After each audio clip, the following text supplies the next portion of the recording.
Hello everybody. This is like my third attempt today to get this timeline down and get it correct as best I can. I put out a video earlier. This is a follow-up to it. I'm going to entitle it Mandalay Maintenance Worker Nonsense 2. All right. I'm going to do a little bit of a rehash with my first video that I did. I was watching a video that caught my attention by a gal by the name of Bombard, and she does body language analysis to determine whether somebody's telling the truth or whether they are lying. And this particular video had to do with Stephen Schuck. I think I got his name right, Stephen Schuck. And she, in her video, determined that he was not being truthful, that he was in effect lying. All right. I have seen her stuff before. It goes way back, and I think she's very credible. I think she knows, she's got a really good grasp on these sort of things. As I recall, she actually had been working for corporations to help find employees that were stealing and lying, things of that nature. As I'm watching this video, I detected something that the maintenance worker said that it just didn't make any sense to me. All right. And he said he had gone up to the 32nd floor to check a security door that would not close. Now, those that would not open. All right. Those alarms only go off when the door is open. So he said it was jammed closed. Now, there are hundreds of security doors in these hotels and casinos. So what brought this particular security door to their attention that it was stuck closed? Because alarm, as I said, alarm doesn't go off until it's opened. Okay? It just doesn't, it really doesn't make any sense. And yet, and then look at the coincidence, him being there at that particular time when, roughly when security officer Campos was there and when the paddock and the shooting took place. That's a little much of a stretch to be there by coincidence for something that just doesn't make any sense to me, okay? Okay, got that out of the way. And I'm going to come back to that probably multiple times in trying to determine a timeline that actually makes sense. And it's not so much a timeline as it is a succession of events that leads up to and explains this particular part of the bigger picture, okay? So let's go, now let's take a look at Campos. If you remember the original timeline put out by Sheriff Lombardo, that Campos was investigating some loud noises or some shooting on the 32nd floor. That's what he was there for. And then he got shot. That was in the original timeline. And then it changed. That the shooting on the crowd did not take place until after Campos was shot. The security guard was shot. Okay. So what was Campos doing there in the first place? That's the big question. What was Campos doing there in the first place? You know, the security makes their rounds on a regular basis. Okay? And that would be a heck of a coincidence from Campos to happen to be there at the time that Paddock started shooting. And at the time that the maintenance worker was there. It'd be a heck of a coincidence. So, in my theory, the engineer, the maintenance worker, Campos, or Schuck, was actually there to investigate an open security door. Now, when those security doors are open, it sets off a signal. And it's not a high priority. It's what we would call a nuisance call. When you have a big event going on like was taking place at that time with the concert, hotels are full of party goers, and it's a fairly common occurrence for some party goer, for whatever reason, to go through a security door. All right, and that is a low priority type thing, as opposed to an actual fire alarm going off where there's actually smoke detected, which initiates global shutdown.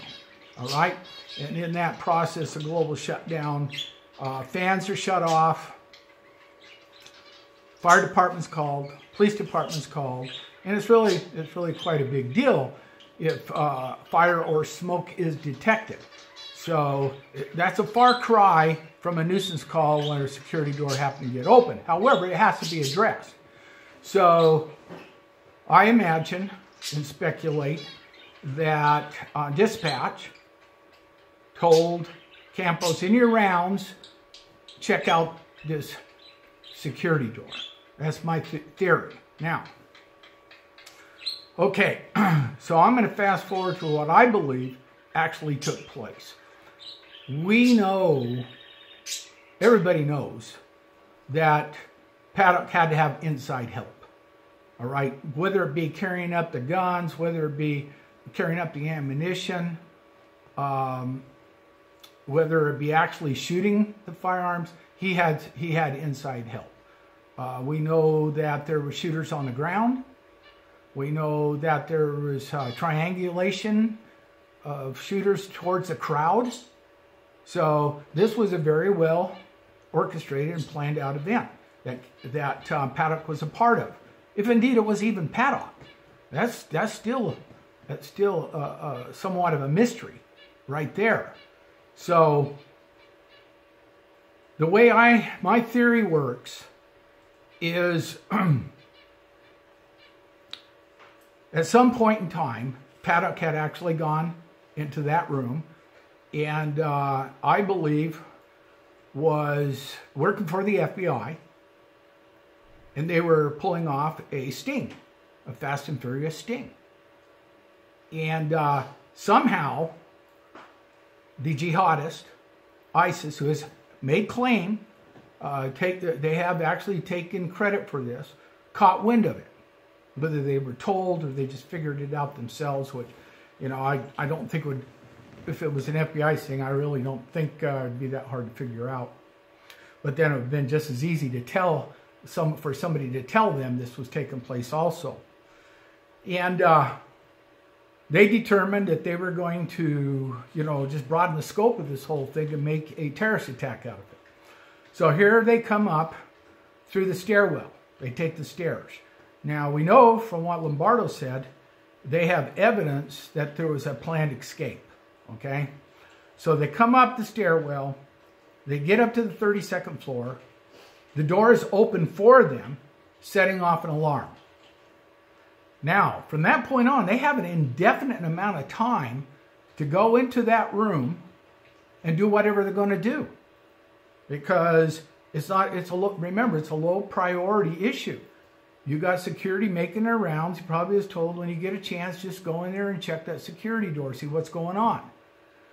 So they have this indefinite time to do whatever they're going to do. And I think they planned on all along not being there very long, but a short time. They just were there to distract the police away from the real shooters, the real problem. which was, as I said before, around the concert, all right? And that's why you just only see a handful of brass in those pictures, okay?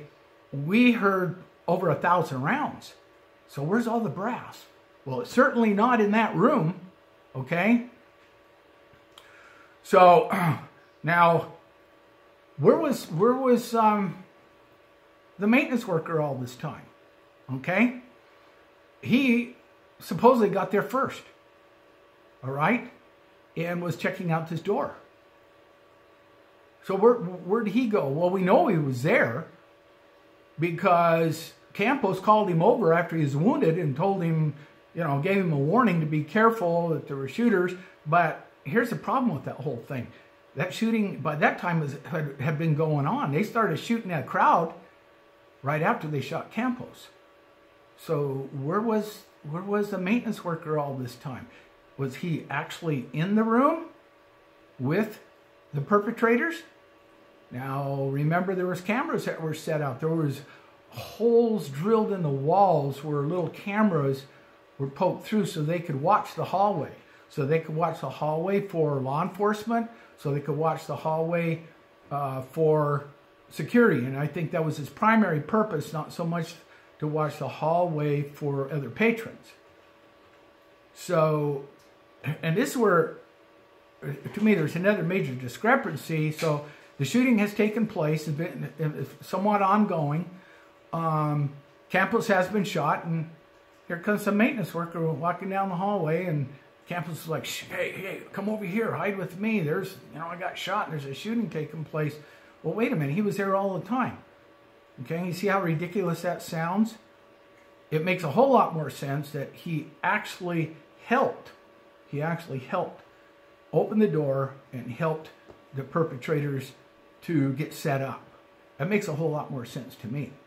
Now, I think Campos knows that. I think he saw some stuff, and I think that's why the FBI's got him in hiding.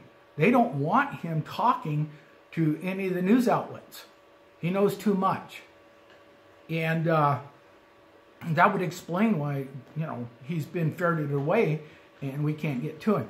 That would also explain a whole lot of other things why we have not been able to see any of the Mandalay Bay video and footage, all right? If this was an FBI sting, and as I said before, I have some very good information from some very, very good sources that the FBI actually took over the 32nd floor a week before the shooting took place. So they can control the narrative completely. And they would also know what Campos actually saw. And they would know that they just don't want him talking. Now, having said all this, I want to say if I got any of this wrong, I would be the first to apologize to Mr. Shuck. However, I think that this chronological order of events makes a whole lot more sense than anything else I personally have heard of. And I'll say right now, Mr. Schmuck, if I got it wrong, if Miss Bombard's got it wrong, I apologize. I apologize for what I've said. And I would even apologize to your face. But I believe I have to venture down this road and put this out so that we can, you know, get to the bottom of this and figure out the bigger picture. Because I believe this thing that took place on Mandalay Bay on the 32nd floor was total misdirection to get all the police going there rather than the actual shooters, the main shooters. I shouldn't say actual shooters, but the main shooters that did all the damage, that really killed the majority of the people and wounded the majority of the people. So let me take a quick look, make sure I didn't miss anything. There is one other thing I want to bring up. And in the timeline, the last timeline really got my attention that Lombardo put out there. He said the police arrived on the 32nd floor at 10:17, but they didn't breach the hotel room until 11:20. Well, that's a whole hour. It's like, okay, I'll give them some time to clear the other patrons out of the adjoining rooms on the 32nd floor. Does that take an hour? And I want to say also, because of the alarms that went off, and I saw this on another statement, that alarms went off. That's how they got the Metro got directed to that floor. So there was no wasted time once they got there. They went right to that floor. So 1 hour. Now they did say they didn't get in a hurry because the shooting had stopped. So was the shooting stopped because Paddock was dead? Or did the shooting stop because the actual perpetrators had already made their way back to the stairwell and had actually escaped? And that's what Lombardo is alluding to, that they did have set up an escape route. Did they actually escape? Okay? So anyhow, this is an ongoing investigation, not by the FBI. Not by the FBI. They know what took place, all right? But it's an ongoing investigation by independent journalists, investigative journalists, social media journalists, all right? And because I really believe if we don't get to the bottom of it, this thing's just going to go, nobody ever will get to the bottom of it, okay? There's absolutely no excuse for all these timelines. That is ridiculous. That is absolutely ridiculous. All this stuff can easily be found out and discovered by Metro Police Department, by the FBI, working with security at the Mandalay Bay and the management in Mandalay Bay. But they got 3 timelines out there. Again, you know what this reminds me of? Oh, the webs we weave when we first seek to deceive. Everybody as a child that has told a big lie and has had to figure out a way out of it, tells even a bigger lie. And next thing you know, they told so many lies, they can't even keep track of them. And it dawns on them, you know, I've been caught. I've told so many damn lies, I can't even keep up with it. All right? And this is what I believe has taken place. So they keep going back and reinventing this timeline. And there's no excuse for that. Well, okay. Thank you so much. I want everybody to watch this. I want to read the comments, see what people have to say about this, and we'll just go from there. Thank you.